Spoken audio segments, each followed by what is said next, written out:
वंदे भारत समाचार चुनावी कवरेज करते करते बक्सर जिला में आ गया है और बक्सर जिला के डुमरांव विधानसभा में अभी हमारी उपस्थिति है।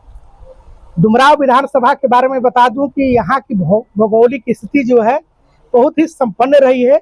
ये अपने आप में एक राजधानी रहा है। जब अगर आप इतिहास में जाएंगे तो उन सब पे बातें करने के लिए अभी तो बहुत ज़्यादा टाइम नहीं है, क्योंकि हमारे साथ जो विधायक जी हैं उनको क्षेत्र में भी निकलना होगा। बाकी के पत्रकार साथी अभी उनको इंटरव्यू लेना है, बहुत कुछ इस पर ना जाएंगे, लेकिन हम ये जरूर कहेंगे कि यहाँ की जो परंपरा रही है, यहाँ की जो कला संस्कृति रही है, उसको किस प्रकार से और आगे बढ़ाने का इन्होंने काम किया है और करेंगे, दोनों बातें। क्योंकि इसलिए हम ये कहेंगे क्योंकि ये भी मौजूदा विधायक हैं। इनकी पार्टी CPI-ML जो महागठबंधन से इनका गठबंधन हुआ है और लोगों के बीच में भी तो जा ही रहे होंगे, जनता के मुद्दे भी जान ही रहे होंगे, कौन से ऐसे विकास इन्होंने किए हैं, कुछ कौन से बाकी रह गए हैं, वो सब तमाम बातें करेंगे। पहले हम आपका स्वागत कर लेते हैं अपने वंदे भारत समाचार में। जी शुक्रिया। कैसा लग रहा है? क्षेत्र में तो लगातार देख रहे हैं भ्रमण हो रहा है। क्षेत्र में तो हम 5 वर्षों से लगातार ही हैं, इसलिए आज कुछ नया फील हो रहा है, ऐसा कुछ नहीं है। चुनाव है और हमारी जनता एक बार फिर से तैयार है इस चुनाव को फतह करने के लिए। केवल 5 साल से कि पिछले 5 साल का मिला आपको 5 साल फील लाया? तो मतलब पिछले 5 वर्षों से हम जनता के बीच में ही हैं, मैं ये कह रहा हूँ। तो इसलिए जनता तैयार है फिर से चुनावी फतह हासिल करने के लिए। फिर से हाँ, क्या कुछ रणनीति है आपकी? तो रणनीति स्पष्ट है कि बिहार को बनाना है, अभी बिहार के नौजवानों को वापस लाना है, जो गुजरात, महाराष्ट्र, तमिलनाडु, विशाखापट्टनम जैसे कई सारे सुदूर दक्षिण राज्यों में अपनी पेट और परिवार को जिंदा रखने के लिए संघर्ष कर रहे हैं, उन्हें वापस लाना है। अपने राज्य में उनके लिए नौकरियों के बेहतर अवसर उपलब्ध करवाने हैं। किसानों के खेतों तक पानी जो अभी तक नहीं पहुंची, पानी पहुंचवाना है। अभी जो हमारा हेल्थ सिस्टम है, चिकित्सा की व्यवस्था है, वो बहुत बदतर है। आप इतना ही जान लीजिए कि पिछले 20 वर्षों में ये सरकार एक ICU तक नहीं बना पाई। अगर एक गरीब आदमी जिसके पास बहुत पैसे नहीं है, वो प्राइवेट अस्पताल में जाने में सक्षम नहीं है, अगर उसका पल्स रेट कम हो जाए, हार्ट अटैक कर जाए या ब्रेन हेमरेज हो जाए, तो फिर वो कहीं भी नहीं जा सकता, उसे स्वर्ग में जाना पड़ेगा। ये यहाँ की स्थिति, एजुकेशन सिस्टम को ठीक करना है। तो इसलिए हमने इस बार आह्वान किया है कि इस बार बिहार की सरकार को बदलिए, ताकि नई आइडियाज जिनके पास हो। जैसे तेजस्वी जी ने भी कहा, हमारे जो महागठबंधन के नेता, कि हमें हर घर में नौकरी देने की जरूरत है। कल उन्होंने कहा कि हम जीविका दीदियों को 30,000 रुपया सैलरी देंगे, जिनको मुख्यमंत्री लंबे समय तक बिना महीना का रखे हुए हैं। रसोईया बहनों को मात्र 1650 रुपये देते थे। हम लोगों की लड़ाई का बदौलत 3000 रुपये हुआ, लेकिन 3000 में भी क्या ही होने वाला है।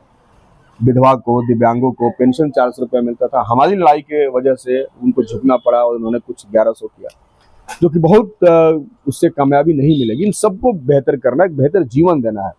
इसलिए हम चाहते हैं कि बिहार के अंदर सत्ता का परिवर्तन हो, और हमने जो 17 महीने के समय में जो काम की शुरुआत की थी, उसको हम लोग आगे बढ़ा सकते हैं। बिल्कुल सर, अभी तक से जो आपने बोला है, अभी तक से आप यही बोले हैं कि सरकार ने जो अपनी उन्होंने काम नहीं किया है। आप 5 साल सत्ता में रहे, आप अपने विधानसभा में वैसे कौन से 5 बड़े काम किए हैं जिनकी संरचना भी है और साथ ही साथ में व्यक्ति के व्यक्तिगत जीवन में कुछ बदलाव आया हो? देखिए सर, जैसा हमने बताया, हेल्थ का जो माहौल है, आप एक बात समझ लीजिए कि 3 चीजें अगर सरकार कर दे तो जनता के लिए बहुत कुछ करने की जरूरत नहीं। उनको बेहतर सस्ती शिक्षा मुहैया करा दे, उनको फ्री हेल्थ मुहैया करा दे, और सबके हाथ में काम का व्यवस्था दे। फिर चौथा काम आपसे जनता नहीं मांगेगी। और ये तीनों काल में, ये समय में ये सरकार फेल है। जब मैं असेंबली में गया तो मैंने कहा कि हम जिस क्षेत्र से आते हैं वो 150 किलोमीटर पटना से और 150 किलोमीटर बनारस से, वहाँ एक मेडिकल कॉलेज की आवश्यकता है, उसको सरकार को खोलना चाहिए। लेकिन सरकार आगे पीछे होती रही। असेंबली में हमने क्वेश्चन कई बार किया, वो प्रूफ है, मैं आपको दे सकता हूँ। जब हमारी महागठबंधन की सरकार बनी और तेजस्वी जी स्वास्थ्य मंत्री बने, तो फिर मैं उनके पास गया। हमने कहा कि अब तो हमारी सरकार बन गई सर। तो विपक्ष, वो पार्टी तो नहीं सुन रही थी, ये पार्टी तो हमारी सुनेगी। उन्होंने कहा कि बिल्कुल सुनेगी। हम बोले हमारे मेडिकल कॉलेज बनवाइए, जमीन भी है, व्यवस्था भी है, दूरी भी है। तब उन्होंने कहा कि हाँ ठीक है, हम बात करते हैं। फिर हम लोग मुख्यमंत्री जी से मिलने गए जी, और दोनों लोगों ने मिल करके कहा कि ठीक है। और दोनों लोगों ने मिल करके उसी समय जब हम सरकार में थे, मेडिकल कॉलेज का यहाँ पे शिलान्यास किया। 515 करोड़ रुपए जी। महागठबंधन की सरकार ने मेडिकल कॉलेज डुमरांव के लिए जारी किया, और आज देखिए कि मेडिकल कॉलेज में काम लगा हुआ है, 1 आध साल में बन के तैयार हो जाएगा। तो हम जो भी हेल्थ से जुड़ी हुई समस्याओं से चिंतित है, वो समस्या खत्म हो जाएगी। सर, क्या आप मानते हैं कि आप विधायक रहते हुए भी अगर आप सरकार में नहीं रहते हैं तो आपकी वहाँ नहीं सुनी जाती है? देखिए, विधायक का एक अधिकार है जो संविधान देता है, उतना काम तो उनको करना ही पड़ता है। बाकी जो और काम हो सकता है विधायक के मांग पर जनता की सुविधा के लिए, उसमें वो जरूर कटौती करते हैं और वो चाहते हैं। और भाजपा की सरकार ज्यादा, जब से भाजपा आई है तब से ज्यादा विपक्षी लोगों को दबाने की कोशिश होती है। आप तो देखते ही हैं, ये तो काम का बात है। वैसे ही विपक्षी पार्टी के लोगों को कभी ईडी का छापा मरवा देना, कभी सीबीआई से जांच करवा देना, कभी बिना मतलब का जेल भेजवा देना, ये सब काम वो करते रहते हैं। तो विपक्ष को दबाने, विपक्ष को खत्म करने की साजिश हमेशा वो करते रहते हैं। लेकिन चूंकि जनता है लोकतंत्र में, आप जानते हैं लोकतंत्र का आधार ही है by the people, for the people, of the people. तो पीपल डिसाइड करती है ना एवरीथिंग, तो इसलिए वो बहुत कुछ नहीं कर पाते। हमने लड़ करके रजिस्ट्री ऑफिस खुलवा लिया अपने क्षेत्र में, वो हमारी लड़ाई थी। हम लोगों ने मलाई बराज परियोजना जो मृत प्राय हो चुकी थी, जिसका नामो निशान मिट गया था, उसको हमने दोबारा उद्घाटन करवा दिया इस साल। बाईपास हमने स्वीकृत करा दिया है, उसके लिए अभी जमीन अधिग्रहण का काम चल रहा है। यहाँ का रेलवे ओवरब्रिज हम लोगों ने करवा दिया। तो ये सब काम हम लोगों ने करवाया है, 5 से ज्यादा काम। क्या लग रहा है वो कब तक संरचना दिखने लगेगी? संरचनाएं नहीं दिख रही है, इसमें भी सरकार के अधिकारियों की लापरवाही और सरकार की मॉनिटरिंग की कमी है, नहीं तो अब तक दिख रही होती। संरचनाएं दिख रही हैं, रजिस्ट्री ऑफिस तो शुरू चल रहा है, मलाई बराज में संरचना में काम लग चुका है, मेडिकल कॉलेज में काम लगा हुआ है, जमीन अधिग्रहण चल रहा है बाईपास का। तो मुझे लगता है कि सरकार हमारी बन जाएगी तो जल्दी ही काम शुरू करवा देंगे। डुमरांव को युवा विधायक मिला है, युवाओं के लिए क्या कुछ संदेश रहेगा आपका एज विधायक? बिल्कुल, युवाओं के लिए है कि वो किसी भी भ्रम में ना रहें। इंडिया गठबंधन अपने राज्य के सभी वर्गों के युवाओं के लिए बेहतर सोच रही है, और हम जरूर आपके लिए बेहतर करेंगे। हमने 17 महीने किया है, हम हवा में नहीं बोल रहे हैं, हम आगे आपके लिए करेंगे। इसलिए आप लोग खुल करके इंडिया गठबंधन को सपोर्ट करिए और आप बिहार में सरकार। इस पर जनता किन मुद्दों पर वोट करेगी? स्थानीय मुद्दे के साथ साथ एकदम जनता पलायन के मुद्दे पे वोट करेगी। स्थानीय मुद्दे पे कुछ बता दीजिए। स्थानीय मुद्दे तो दुनिया भर के हैं, ये राज्य की राजनीति का चुनाव है, इसमें स्थानीय मुद्दे कोई नगर निगम का, पंचायत का चुनाव। आप विधायक हैं, आपके स्थानीय जो विधानसभा है, यहाँ की बातें। स्थानीय मुद्दा और राज्य के मुद्दे में अंतर नहीं होते। जैसे भ्रष्टाचार है तो ये राज्य का भी मुद्दा है, स्थानीय मुद्दा भी। बेरोजगारी है, राज्य का भी मुद्दा। बेरोजगारी को क्या मानते हैं आप?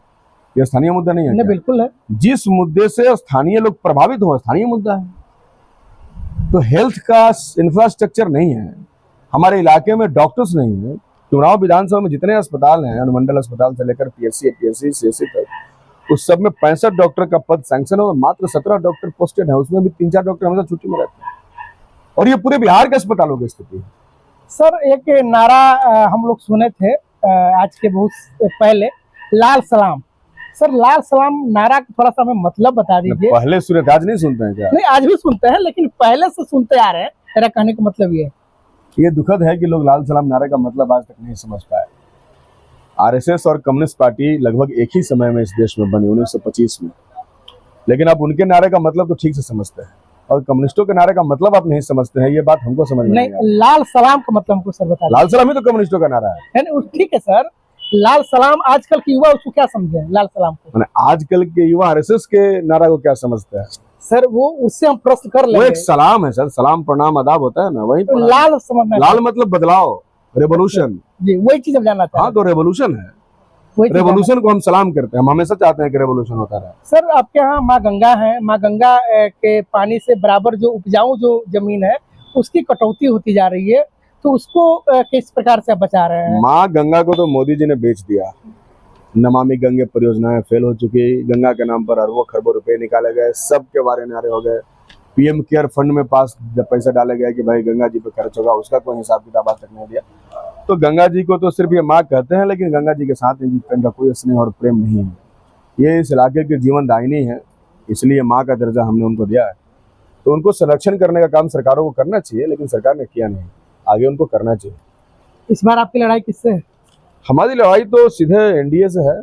एनडीए वर्सेस इंडिया, यही तो बाईपोल है बिहार में, और तो तीसरा कुछ है नहीं। पहले आप ऐसे जनप्रतिनिधि हैं, प्रत्याशी हैं, जो आप बोले कि हमारी लड़ाई एनडीए से है। लोग बोल रहे हैं कि हमारी किसी से लड़ाई रही है। नहीं, ये हम क्यों बोल रहे हैं कि लड़ाई नहीं है? भाई, लड़ाई लड़ने बैठे हैं और लड़ाई नहीं है, ये बात सही नहीं है। जो बात सही है वो बोलना चाहिए। क्या मार्जिन रहेगी वोटों की?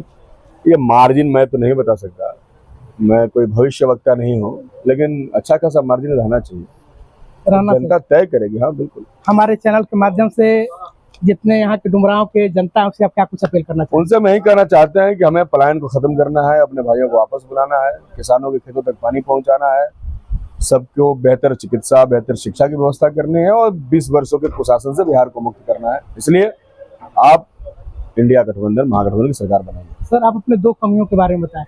हमारी कमियां 2 कमी पता नहीं, अपनी कमी कोई बताता है क्या? आप बता दीजिए, अच्छे व्यक्ति अपनी कमियां भी बताते हैं। पता नहीं, कभी और पूछिएगा। अभी ये सोचे ही नहीं था कि ये भी कोई पूछ सकता है। ठीक है, कोई बात नहीं। ये बात नहीं है। अब कमियां कई प्रकार की होती है, नहीं, आपकी जो हमारी जो कमियों का कमी कोई हम जानते डेफिनेशन हैं, नहीं है। तो हमारी जो कमी वो हम जानते हैं, आपकी हम कमी लोग आप जानते हैं। जनप्रतिनिधि हैं सर, हमारी कमियां, हमारी खूबियां जनता डिसाइड करती है, वो करेंगे। ठीक है, आपको इंटरव्यू कैसा लगा? अच्छा, बहुत धन्यवाद। चलिए दीजिए इजाजत, मिलते हैं फिर नेक्स्ट वीडियो में, तब तक के लिए देखते रहिए वंदे भारत समाचार। बहुत बहुत धन्यवाद।